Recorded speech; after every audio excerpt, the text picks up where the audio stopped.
कौन सी एक्सिस है? डॉर्सो की कैपेसिटी कितनी? ये पसलियां हैं। हाय बच्चों, हेलो एवरीवन, क्या हाल चाल मेरे बालकों? आई होप सब बहुत अच्छे होंगे और ज़बरदस्त तरीके से अपनी पढ़ाई कर रहे होंगे, है ना मेरे बच्चों। चलो, हम लोग breathing and exchange of gases को डिस्कस कर रहे थे, जिसमें कि हम लोगों ने इंट्रोडक्शन वाला पार्ट को अच्छे से डिस्कस कर लिया था। अब आज हम क्या करेंगे, जो हमने पिछली क्लास में डिस्कस किया कि हाँ भैया लंग्स कैसे होते हैं, कैसे एयर अंदर जाती है, कौन सा कंडक्टिंग जोन है, कौन सा रेस्पिरेटरी जोन है, कंडक्टिंग जोन क्या काम कर रहा है, रेस्पिरेटरी जोन क्या काम कर रहा है। ठीक है, तो जितना का जितना भी रेस्पिरेटरी सिस्टम है उसमें से अगर एल्वियोलाई को हटा दिया जाए तो सारा का सारा क्या हो जाएगा? कंडक्टिंग जोन, है ना मेरे बच्चों। ठीक है, कंडक्टिंग जोन का काम क्या था? 3 चीज़ें तुमको इंपॉर्टेंटली याद करवाई थी। क्या? कि ये डस्ट पार्टिकल्स को ट्रैप करेगा, या फिर कोई भी फॉरेन पार्टिकल हमारे रेस्पिरेटरी सिस्टम में एंट्री करता है तो ये उसको ट्रैप कर लेगा, या फिर ये आने वाली एयर को ह्यूमिडिफाई करेगा, माने उसमें मॉइस्चर ऐड करेगा, जिससे कि हमारे लंग्स में ड्राई एयर ना पहुंच पाए। ठीक है, तीसरा काम क्या करेगा कि भैया ये क्या करेगा, जो आने वाली एयर है उसके टेम्परेचर को वार्म अप करेगा, उसको वार्म अप करेगा, टेम्परेचर बढ़ाएगा, जिससे कि आने वाली एयर का जो टेम्परेचर है वो हमारे बॉडी टेम्परेचर के बराबर आ जाए, माने 37 डिग्री सेल्सियस आ जाए। लगी बात समझ? ठीक है, चलो अब हम लोगों ने कई सारे स्ट्रक्चर्स पढ़ लिए थे। अब यहाँ पर आज यहाँ से स्टार्टिंग करेंगे हम लोग, जिसमें कि यहाँ पे एक सेंटेंस है, respiration involve the following step. Respiration में आखिर होता क्या क्या है? ठीक है, तो देखो जरा, ब्रीदिंग और pulmonary ventilation by which atmospheric air is drawn in and CO2 rich alveolar air is released out.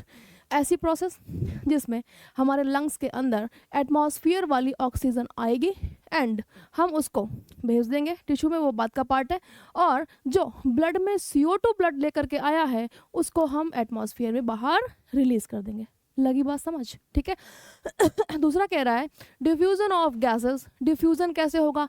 हमने कह तो दिया कि एल्वियोलाई रेस्पिरेटरी जोन है, एल्वियोलाई में डिफ्यूजन होगा, लेकिन कैसे होगा? कौन सी गैस किधर जाएगी, कितनी मेम्ब्रेन को क्रॉस करके जाएगी, जो मेम्ब्रेन्स हैं वो कौन सी एपिथेलियम है, समझ पा रहे हो? ठीक है, ये सब। और फिर ट्रांसपोर्ट ऑफ गैसेस, ब्लड में तो पहुंचा दिया, लेकिन जहां पर ब्लड में पहुंचाए हैं एयर को, क्या वहीं पे यूज कर लेंगे ऑक्सीजन, या फिर बॉडी के सारे टिश्यूज को चाहिए? तो तुम्हारा जवाब होना चाहिए यस, बॉडी के सारे टिश्यूज को ऑक्सीजन चाहिए मेरे बच्चों, जिससे वो सारे के सारे टिश्यूज ऑक्सीजन को यूज करके अपनी मेटाबॉलिज्म को परफॉर्म कर सके। लगी बात समझ? ठीक है, तो ट्रांसपोर्ट करेंगे ऑक्सीजन का, कहाँ पर? टिश्यूज में। और वहाँ पर क्या करेंगे, जब मेटाबॉलिज्म हो गई होगी तो टिश्यूज ने क्या रिलीज किया होगा? CO2। उस CO2 को ब्लड के थ्रू ही उठाना है और वापस लंग्स तक लाना है। इन दोनों गैसेस को कलेक्टिवली मिला करके क्या कहते हैं? ट्रांसपोर्ट ऑफ गैसेस, माने transport of oxygen and transport of CO2। ठीक है, चलो आ जाओ।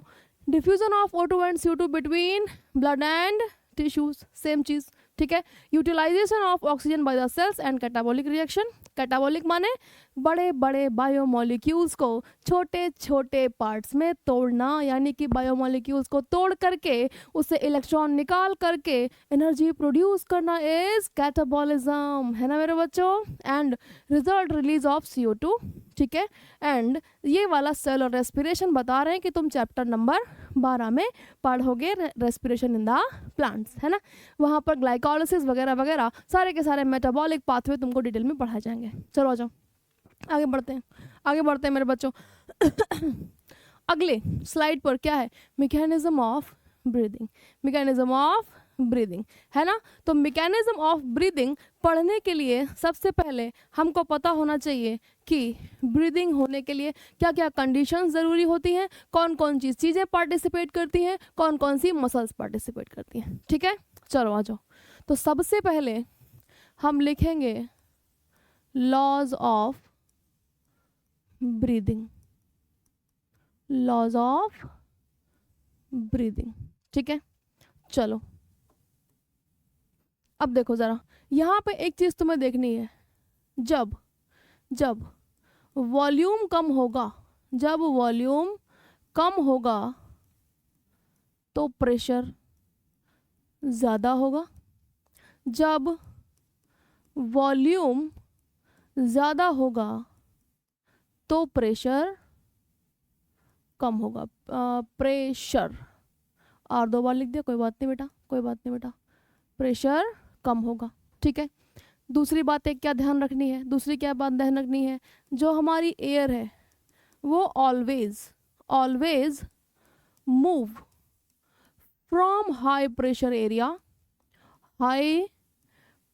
Area to low pressure area. समझ पा रहे हो?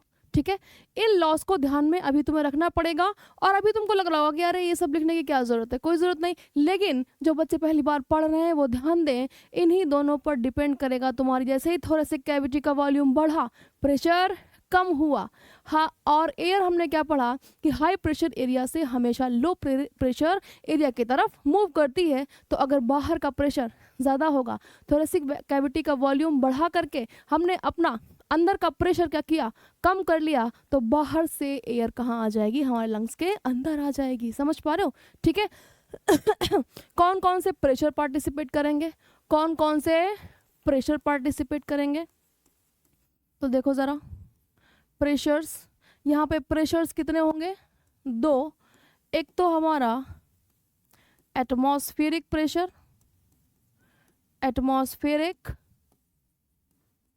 प्रेशर जो कि 760 mmHg होता है, 760 mmHg होता है। और दूसरा होता है हमारा IPP, यानी कि इंट्रा पल्मोनरी प्रेशर, माने हमारे लंग्स के अंदर का प्रेशर मेरे बच्चों, है ना? ठीक है, IPP तुम्हारा 758 से 764 तक वेरी करता है। ठीक है, अगर यहाँ से कम होगा तो एयर अंदर आ जाएगी, अगर यहाँ से ज़्यादा होगा तो एयर बाहर चली जाएगी। ठीक है, अब देखो ज़रा लॉज हो गए, प्रेशर्स हो गए, और नंबर 3 कौन कौन सी मसल्स पार्टिसिपेट करती हैं, muscles participate in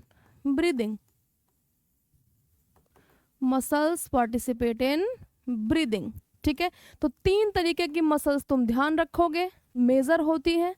number 1 diaphragm, ठीक है। नंबर 2 इंटरकोस्टल, कहाँ होती हैं, कैसे काम करती हैं, अभी डिटेल बताएंगे। ठीक है, इंटरनल, इंटरकोस्टल। और नंबर 3 एक्सटर्नल इंटरकोस्टल, ठीक है। प्लस एक्सेसरी मसल्स, अगर फोर्सफुल रेस्पिरेशन की बात की जाए तो यहाँ पर नेक एंड एब्डोमेन की मसल्स भी काम करती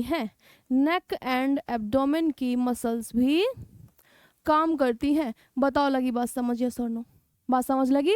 यस, बिल्कुल। ठीक है, तो अब देखो ज़रा, ये जो मसल्स हैं इनको थोड़ा सा डिटेल में पढ़ना है, ठीक है।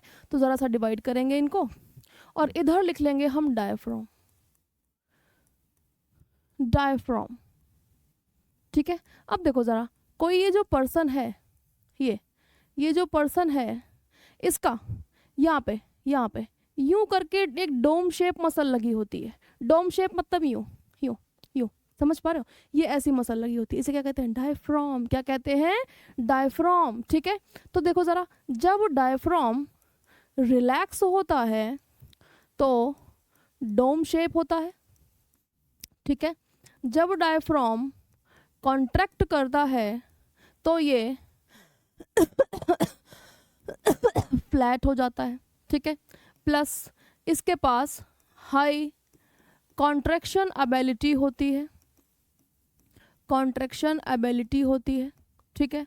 और ये फ्रेनिक मसल्स का बना हुआ होता है, ठीक है। ये डिवाइड करता है हमारी थोरेसिक कैविटी को फ्रॉम एब्डोमिनल कैविटी। और जब ये कॉन्ट्रैक्ट करता है तो लगभग 75% ब्रीदिंग के लिए रिस्पॉन्सिबल होता है। क्यों? और ये हमारा थोरेसिक कैविटी का वॉल्यूम को इंक्रीज करता है थोरेसिक कैविटी के वॉल्यूम को एंटीरियो पोस्टीरियर एक्सिस में। बताओ बात समझ आई हाँ कि ना? एंटीरियर पोस्टीरियर माने ये बॉडी का एंटीरियर एंड और पैरों की तरफ बॉडी का पोस्टीरियर एंड। समझ पा रहे हो? जब ये यहाँ पे यूं ऐसे डायफ्राम लगा हुआ है, जब ये फ्लैट हो गया तो जो थोरेसिक कैविटी का वॉल्यूम इंक्रीज हुआ है बेटा, वो एंटीरियर पोस्टीरियर एक्सिस में इंक्रीज होगा। लगी बात समझ? यस, ठीक है। दूसरी मसल्स हमारी कौन सी है नालायकों? दूसरी मसल्स है हमारी इंटरकोस्टल्स। ठीक है, तो देखो जरा, जब हमने पसलियां बनाई तो ये सामने वाली हड्डी है स्टर्नम है ना मेरे बच्चों। स्टर्नम जब बनाई तो ऐसे करके ये पसलियां बना ली, पीछे की तरफ वर्टिब्रल कॉलम से जुड़ने जा रही हैं। ठीक है, अब देखो कुछ ग्रुप ऑफ मसल पसलियों में अंदर से लगा होगा, कुछ ग्रुप ऑफ मसल पसलियों में बाहर से लगा होगा। लगी बात समझ? जो अंदर से लगी है वो इंटरनल इंटरकोस्टल है, जो बाहर से लगी है वो एक्सटर्नल इंटरकोस्टल है। लगी बात समझ? ठीक है, तो अब ज़रा बात कर लेते हैं किसकी? एक्सटर्नल इंटरकोस्टल और इंटरनल इंटरकोस्टल। ठीक है, अब देखो जरा, इंटरनल इंटरकोस्टल को भूल जाओ तब तक के लिए जब तक कि हमारा रेस्पिरेशन फोर्सफुल नहीं होता। ठीक है, only participate in forceful breathing।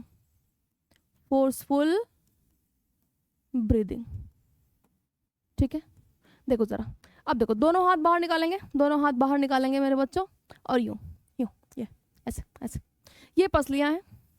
बाहर की तरफ एक्सटर्नल इंटरकोस्टल EIC, अंदर की तरफ IIC। ठीक है, अब देखो जब ये वाली बाहर वाली पसलियों ने क्या किया, ऐसे करके कॉन्ट्रैक्ट किया, तो ये पसलियों का जो चैम्बर है, ठीक है, ये ऐसे करके बाहर की तरफ मूव करेगा। यस, सोचो इन पसलियों के ढांचे को बाहर से खींचा जा रहा है तो ये बाहर की तरफ ऐसे मूव करेगा। और thoracic chamber literally covered by ribs. जब रिब्स ऐसे करके खींचेंगी बाहर की तरफ तो बताओ जरा, थोरेसिक कैविटी का वॉल्यूम बढ़ा। यस, बिल्कुल। कौन सी एक्सिस है? डॉर्सोवेंट्रल। कौन सी एक्सिस है? डॉर्सोवेंट्रल एक्सिस। लगी बात समझ? ठीक है, तो जब ये रिलैक्स होती हैं तो नॉर्मल होता है हमारा थोरेसिक कैविटी, लेकिन जब ये कॉन्ट्रैक्ट करती हैं तो ये पुल करती हैं किसको? रिब केज को टुवर्ड्स आउटसाइड। और फिर जब कॉन्ट्रैक्ट होती हैं तो ये बढ़ाती हैं, इंक्रीज करती हैं थोरेसिक कैविटी का volume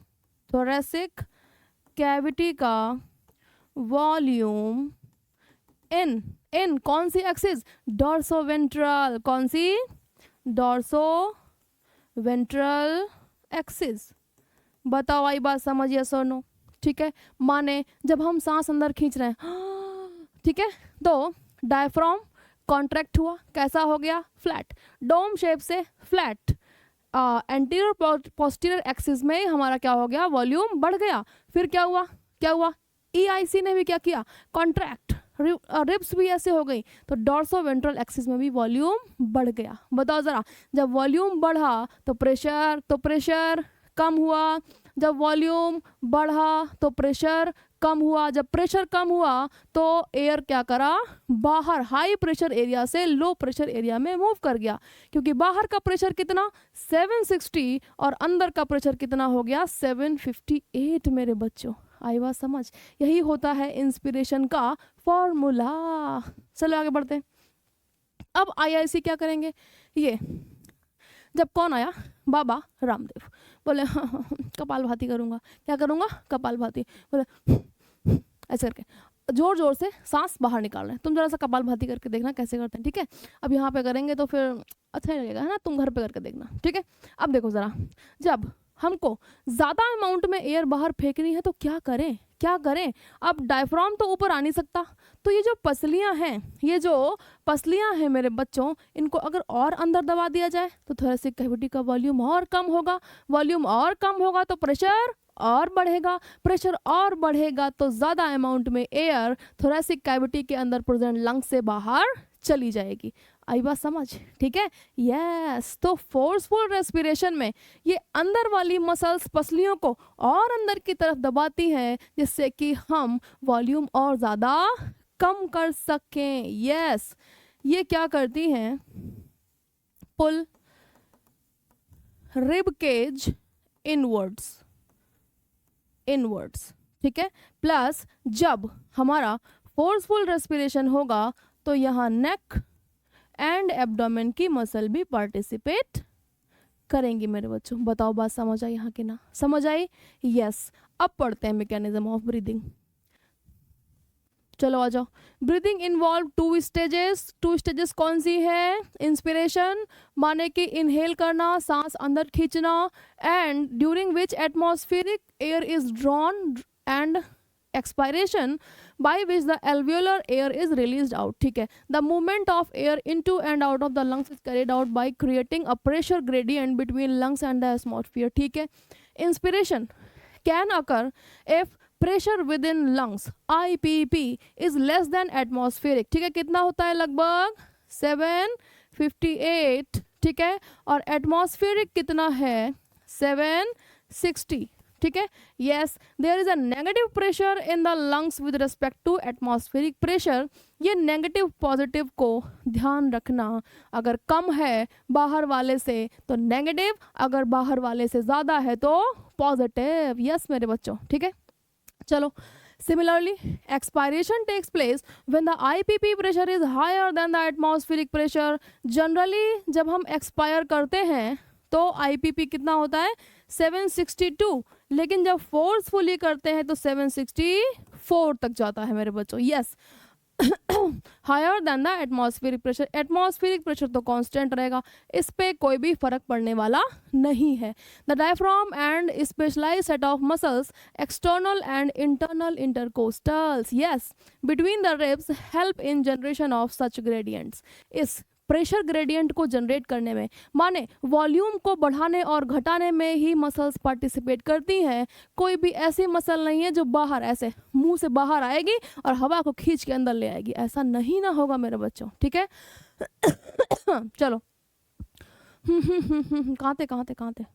Yes, inspiration is initiated by contraction of diaphragm which increase volume of thoracic chamber in the anterior देखो आ गया, anterior posterior axis। The contraction of external intercostal muscle lift up the ribs and the sternum causing an increase, थोड़ा सा बड़ा कर लेते हैं जिससे कि तुमको भी दिखे, increase in the volume of the thoracic chamber in the dorsoventral axis। कौन सी axis, dorsoventral। The overall increase in thoracic volume causes similar increase in pulmonary volume। pulmonary volume माने lungs के अंदर का volume, thoracic volume माने पूरा हमारे rib cage के अंदर जितना भी पूरा का पूरा कैविटी है, that is known as thoracic cavity। thoracic cavity में ही तो lungs है, उसका भी वॉल्यूम बढ़ जाएगा क्योंकि उसके पास अपनी कोई मसल नहीं ना है मेरे बच्चों, ठीक है। Yes, N increase in pulmonary volume decrease the IPP, बिल्कुल सही बात है। जैसे ही वॉल्यूम बढ़ेगा वैसे ही प्रेशर घटेगा to less than the atmospheric pressure which force the air from outside to move into the lungs, क्योंकि हमने पढ़ा कि air always move from high pressure area to low pressure area मेरे बच्चों। Yes, inspiration figure 14.2a। हाँ देखो ज़रा diaphragm contract होगा तो ये डायफ्राम भी डोम शेप नज़र आ रहा है, फिर डायफ्राम कैसा हो जाएगा, सीधा हो जाएगा। रिब केज बाहर की तरफ मूव करेगा क्योंकि बाहर से एक्सटर्नल इंटरकोस्टल खींच रही हैं, और जैसे ही ये वाला वॉल्यूम बढ़ेगा एयर एंटर कर जाएगी लंग्स में। यस बिल्कुल ठीक है। Yes, relaxation of the diaphragm and the internal inter intercostal muscle, ठीक है। Return the diaphragm and sternum to their normal position and reduce the thoracic volume. जब जैसे ही थोरेसिक वॉल्यूम रिड्यूस होगा वैसे ही आईपीपी बढ़ेगा और yes pulmonary volume, this lead to an increase in intrapulmonary pressure, बढ़ गया यस और क्या होगा expulsion of air from the lungs और इसी को क्या कह देंगे एक्सपायरेशन। और ये फिगर कह रहे हैं 14.2 बी। तो देखो ज़रा डायफ्राम फ्लैट होगा, जैसे ही डायफ्राम वापस से रिलैक्स होगा तो कैसा हो जाएगा डोम शेप, कैसा हो जाएगा डोम शेप। और अंदर का वॉल्यूम जैसे ही कम होगा प्रेशर बढ़ेगा और हाई प्रेशर एरिया से कहाँ चली जाएगी एयर बाहर चली जाएगी, ठीक है। और जब ये एक्सटर्नल इंटरकोस्टल भी रिलैक्स होंगी तो रिब्स भी वापस अपनी पोजीशन में आ जाएंगी, है ना मेरे बच्चों। यस चलो आगे बढ़ते हैं। We have the ability to increase the strength of inspiration and expiration with the help of additional muscles। कौन सी additional in the abdomen, ठीक है। On an average a healthy human, देखो ये पूछेंगे 12 से 16 बार सांस लेता है healthy human एक मिनट में। The volume of air involved in breathing movement can be estimated by using a spirometer। एक बार में हम कितनी सांस अंदर खींच रहे हैं जब हम नॉर्मली रेस्पिरेशन कर रहे हैं और जब हम फोर्सफुली ये वाला फोर्सफुली कर रहे हैं तो हम एक बार में कितनी एयर अंदर खींच रहे हैं, इसे कहते हैं रेस्पिरेटरी वॉल्यूम। माने अंदर जाने वाली एयर का वॉल्यूम कितना है मेरे बच्चों, अंदर जाने वाली एयर का वॉल्यूम कितना है। एक स्पायरोमीटर होता है, उसे ऐसे माउथ में लगाते हैं, बोलते हैं हाँ खींचो हवा खींचो हवा खींचो, बोलो जितनी हवा वहां से पास हुई माने हाँ नाप लिया इतनी ही जा रही है, ठीक है। चलो अब देखते हैं कि रेस्पिरेटरी वॉल्यूम एंड कैपेसिटीज क्या होती हैं। चलो आ जाओ पढ़ते हैं। यस डिवाइड करेंगे ऐसे करके, एक तरफ लिखेंगे रेस्पिरेटरी वॉल्यूम्स, ठीक है, और दूसरी तरफ लिखेंगे रेस्पिरेटरी कैपेसिटीज।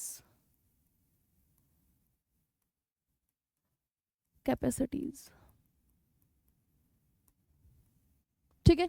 अपने को वॉल्यूम याद करने हैं, कैपेसिटीज याद नहीं करनी। वॉल्यूम जब याद कर लेंगे तो उन्हीं को जोड़ करके क्या बना लेंगे मेरे बच्चों कैपेसिटी। यस तो वॉल्यूम हमारे पास पहला तो टीवी है, दूसरा आईआरवी है, तीसरा ईआरवी है, चौथा आरवी है, पांचवा एफआरवी है, ठीक है।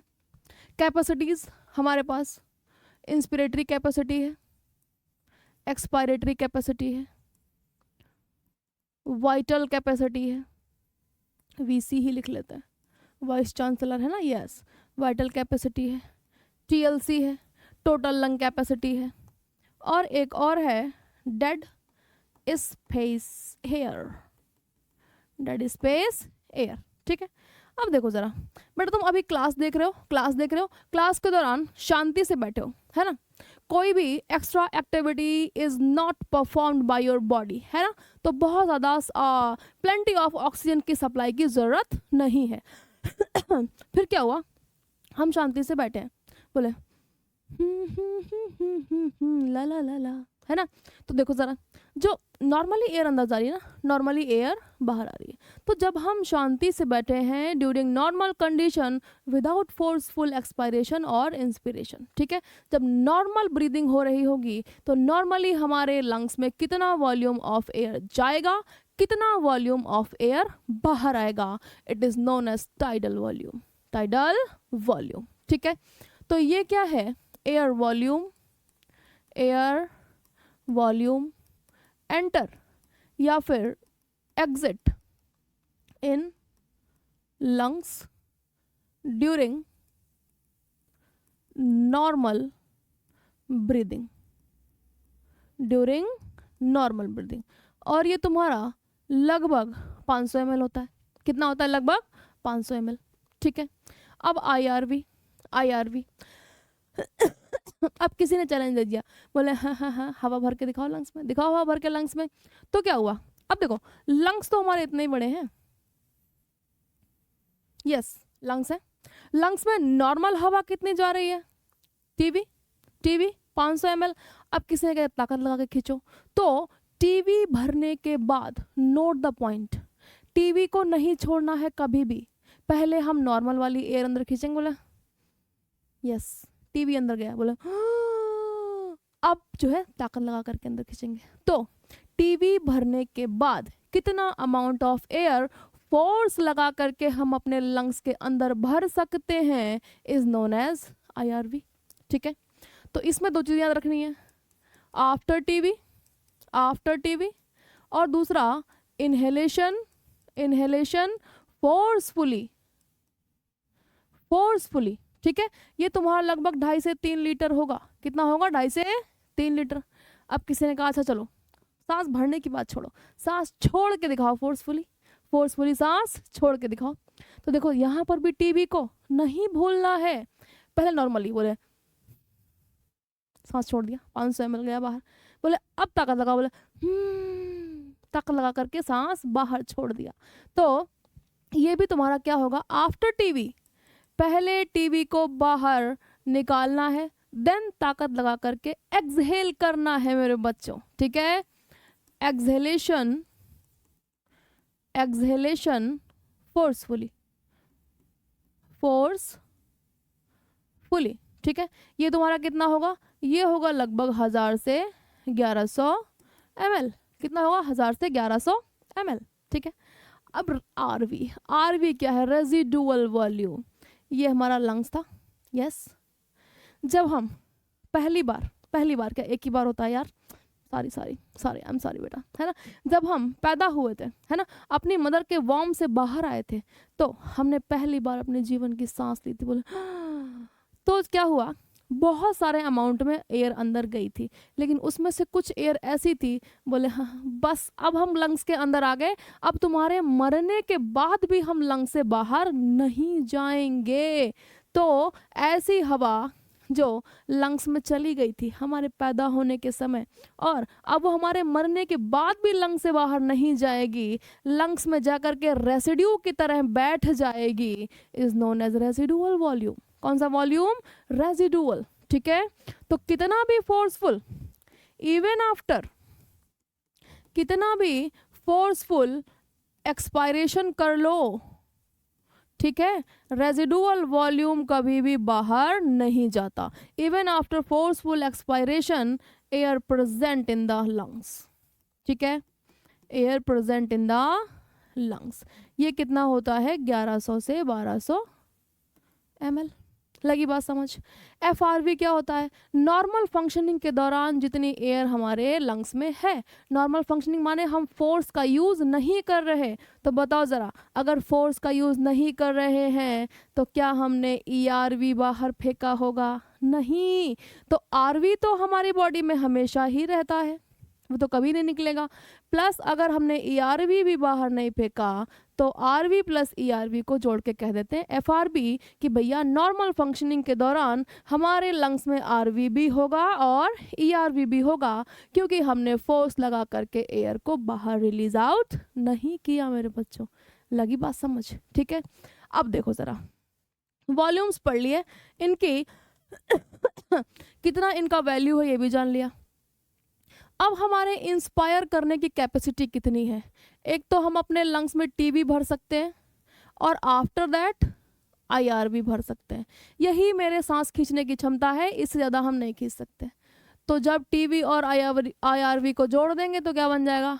IC। यही तो कहा कि पहले टीवी अंदर भरेंगे, देन फोर्सफुली एक्स्ट्रा भर लेंगे, उसे क्या कहा? IRV। ठीक है, तो देखो ज़रा, जब टीवी और IRV को जोड़े तो क्या बन गया? IC। यस। EC क्या है? EC क्या है? पहले हमने टीवी बाहर निकाला, देन हमने फोर्स लगा करके IRV बाहर निकाल दिया, और हमारे एक्सपायर करने की क्षमता बस इतनी है, इससे ज़्यादा अमाउंट में एयर हम बाहर नहीं निकाल सकते। तो इसे क्या कह दिया? Expiratory capacity. अब देखो ज़रा देखो ज़रा, अगर एक्सपायरेशन करने से पहले वाला इंस्पायरेशन भी फोर्सफुल था, इंस्पायरेशन से पहले करने वाला एक्सपायरेशन भी फोर्सफुल था, तो हो जाएगी वाइटल कैपेसिटी। ठीक है, अदरवाइज ये क्या रहेगा? IRV और ERV, ठीक है। तो देखो ज़रा, इंस्पायरेशन आफ्टर, यहाँ पे भी फोर्सफुल आएगा, forceful inspiration after forceful expiration, या फिर और forceful expiration after forceful inspiration, ठीक है। तो देखो ज़रा, जब सारी की सारी चीज़ें फोर्सफुल होंगी तो बताओ टीवी होगा क्या, यस, प्लस IRV होगा क्या, यस, प्लस ERV होगा क्या, यस। तीनों के तीनों को अगर हम जोड़ दें तो निकल आएगी वाइटल कैपेसिटी। क्या निकल आएगी? Vital capacity. लगी बात समझ? ठीक है। Total lung capacity, vital capacity इतनी हो गई, प्लस जो एयर कभी नहीं निकलती वो कौन है? RV। तो जब वाइटल कैपेसिटी में हम जोड़ देंगे RV को तो क्या बन जाएगी? Total lung capacity. इससे ज़्यादा हवा हमारे लंग्स में हो ही नहीं सकती। डेड स्पेस एयर जिसका कोई भी यूज़ नहीं होगा, ये डिफ्यूज़न में पार्टिसिपेट नहीं करेगी, माने ये कंडक्टिंग जोन की एयर है। कहाँ की एयर है मेरे बच्चों? कंडक्टिंग जोन की, ठीक है। यानी कि नॉस्ट्रिल से लेकर के टर्मिनल ब्रोंकियोल तक जो एयर है वो कौन सी है? कंडक्टिंग जोन की। बताओ समझे कि नहीं? समझ में आया ना? यस। चलो आ जाओ, अब पढ़ते हैं। टाइडल वॉल्यूम के बारे में NCERT क्या कह रही है? वॉल्यूम ऑफ एयर इंस्पायर्ड और एक्सपायर्ड ड्यूरिंग ए नॉर्मल, बस इतना पढ़ना है तुम्हें, नॉर्मल, और इसकी वैल्यू 500 ml, ठीक है। Yes. Inspiratory reserve volume, additional volume of air, additional माने after TV, a person can inspire by forceful, yes, यहाँ पर तुम्हें फोर्सफुल याद रखना है और 3000 ml याद रखना है, 2500 से 3000 यानी कि 2.5 से 3 लीटर, ठीक है। चलो यहाँ पे भी एडिशनल माने आफ्टर टीवी, ठीक है। Person can expire by a forceful याद रखना है और 1000 से 1100 ml याद रखना है, ठीक है। Residual volume even after forceful expiration, और ये, ठीक है। By adding a few respiratory volume describe above one can, हाँ ठीक है। कैपेसिटी क्या है? टीवी प्लस IRV, ये देखो, यस। अब यहाँ पे देखो, ये चीज़ ध्यान रखनी है, अगर हम फोर्सफुल इंस्पायरेशन करेंगे लेकिन उसके पहले वाला एक्सपायरेशन नॉर्मल होगा, अगर पहले वाला एक्सपायरेशन भी फोर्सफुल हो गया तो वाइटल कैपेसिटी हो जाएगी। पहले वाला एक्सपायरेशन ध्यान कर लेना, यहाँ पे भी पहले वाला इंस्पायरेशन नॉर्मल होगा, अगर पहले वाला इंस्पिरेशन भी फोर्सफुल हो गया तो कैपेसिटी वाइटल हो जाएगी। वाइटल को ध्यान रखो, दोनों केस में यूज़ करोगे, forceful inspiration before after forceful expiration, forceful expiration after forceful inspiration. अगर दोनों चीज़ें फोर्सफुल हैं तो नो डाउट कैपेसिटी कौन सी होगी? वाइटल। और अगर पहले वाला एक्सपायरेशन के पहले वाला इंस्पायरेशन नॉर्मल, इंस्पायरेशन के पहले वाला एक्सपायरेशन नॉर्मल, तो यानी कि IRV EC और IC में से कुछ होगा। आई बात समझिए सर? नो? यस बिल्कुल, ठीक है। यहाँ पे क्या करेंगे? टीवी और ERV को जोड़ देंगे, टीवी और IRV को जोड़ देंगे। फंक्शनल रेसिडुअल कैपेसिटी, ये कैपेसिटी वो, अच्छा, ERV प्लस RV, ठीक है। वाइटल कैपेसिटी, अच्छा हम लोगों ने वॉल्यूम में पढ़ा, ठीक है, कोई बात नहीं। वाइटल कैपेसिटी, अब देखो जरा, देखो, maximum volume of air person can breathe in, सांस लेते हैं, फोर्सफुल एक्सपायरेशन, पहले वाला एक्सपायरेशन भी फोर्सफुल था, ठीक है। इसको जोड़ते हैं ERV, TV और IRV। या फिर maximum amount of person can breathe out, सांस छोड़ते हैं और पहले वाला इंस्पायरेशन भी फोर्सफुल था। ध्यान रखोगे, अगर दोनों चीज़ें फोर्सफुल हैं तो हम क्या कहेंगे कि भैया कैपेसिटी कौन सी है? वाइटल है, ठीक है। टोटल लंग कैपेसिटी, जब हमने RV, ERV, TV and IRV, कोई बात नहीं, ये ERV, TV और IRV ये तो VC हो गया, वाइटल कैपेसिटी हो गया, इसमें हमने एक और जोड़ दिया RV, तो क्या निकल आई? Total lung capacity. Dead space air की चर्चा शायद यहाँ पे नहीं है, कोई बात नहीं, चलो ठीक है।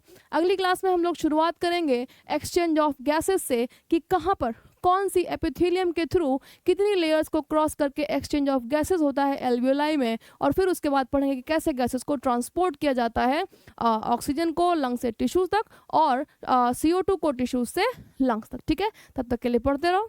Bye bye.